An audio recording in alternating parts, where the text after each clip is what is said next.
Today we have updates on the troubled and mysterious Crystal Lake series, our singular hope for a new Friday the 13th continuation, and Terrifier 3. Now let's get into it.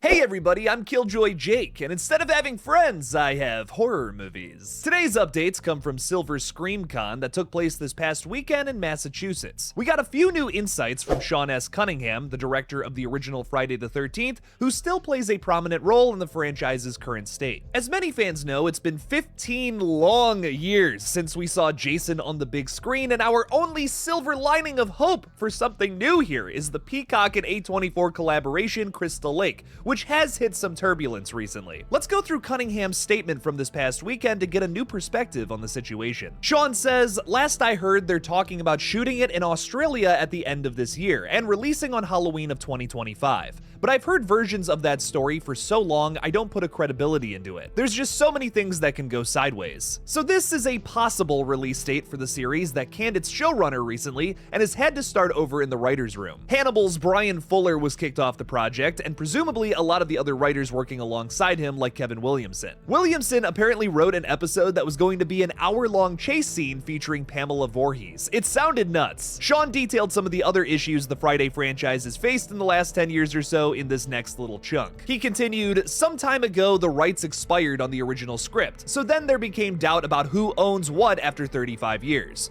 That was being worked out by lawyers, and we were trying to figure out what we were going to do. We were trying to do a TV series, which we actually got pretty far down the road on. I was very happy with it. I thought it was going to be a lot of fun, and then the rights thing blew up and the TV series got postponed, and then the pandemic arrived. Finally, A24 decided that they would hook up with Peacock and do a Friday the 13th TV series. They were gonna hire Brian Fuller, a very good writer. In the world of television, the showrunner, the main writer, is the star. That's the person you have to have complete faith in, because it's not the ability to write one story, it's the ability to tell a new story every week. That's very, very hard, and very few people can do it. Brian got the job and it was greenlit. It was going forward. They started to set up the writer's room, and they didn't like the road he was going down. They felt it was gonna be too dark, so they abandoned it and they hired another writer, Brad Caleb Kane. So this is a pretty accurate description of what happened, although I will say it seems like Sean is pretty upset with the studio for firing Brian Fuller. In all fairness to A24, this is their first venture into IP, and they wanted to make it right. I can see them having cold feet about a weirder idea that this crew definitely had. It seemed to have focused on Pamela Voorhees again, like the original film,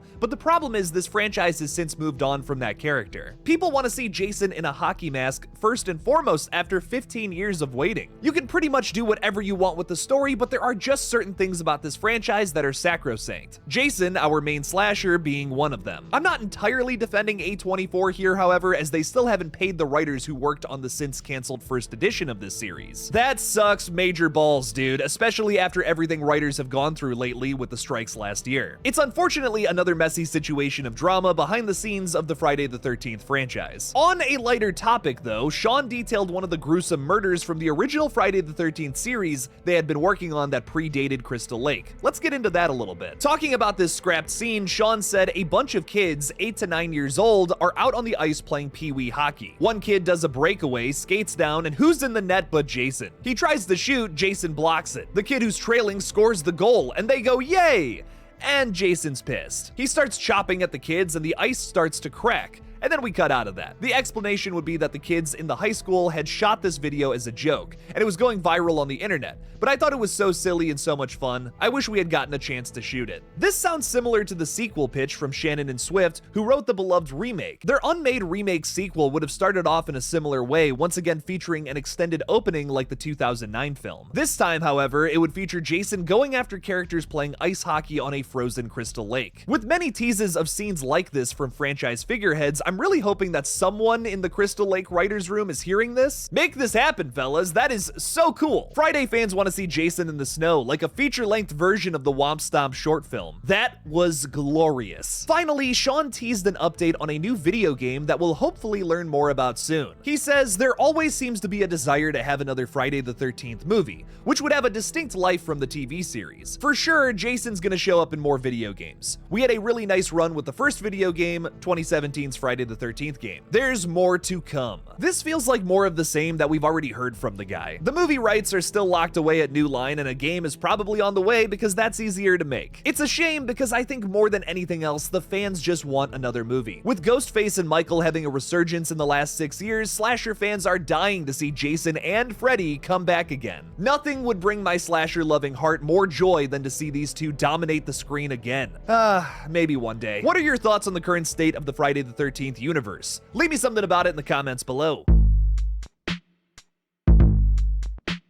Terrifier 3 is getting the Horrorwood treatment with a new song and music video from Ice Nine Kills, alongside the film's theatrical release. Lead singer Spencer Charnas announced at Silver ScreamCon, with the song being aptly named a work of art. Talking about the new song and the Terrifier franchise, Spencer says, "The Terrifier franchise gave us Art the Clown, the greatest new horror icon in decades. We are beyond honored by the invitation to play within the viciously delightful universe Damien Leone and his incredible team have created. The art and ink fan bases are one and the same, and we heard the screams for this collaboration loud and clear." The video apparently stars many familiar faces from the Terrifier universe, like Leah Voicey, Catherine Corcoran, and David Howard Thornton. There are other surprise stars in this music video that have yet to be announced. I'm hoping to see Jenna Cannell there too. It also features FX work by Academy Award-winning effects artist Christopher Nelson, who recently worked on the David Gordon Green Halloween trilogy. Say what you want about those films, but the effects rocked. On top of all that, this tune will be a collaboration between Ice Nine Kills and Chavo from System of a Down. As a crazy huge fan of both of these bands, I'm genuinely so excited to hear this tune that technically premieres this week at Fantastic Fest on Thursday the 19th alongside the film. I'm so jealous of anyone who gets to see this one early. It will also be released with the movie in theaters on October 11th for the public. I will note, however, it's only playing after screenings in AMC theaters specifically, and for that double feature offering of Terrifiers 2 and 3,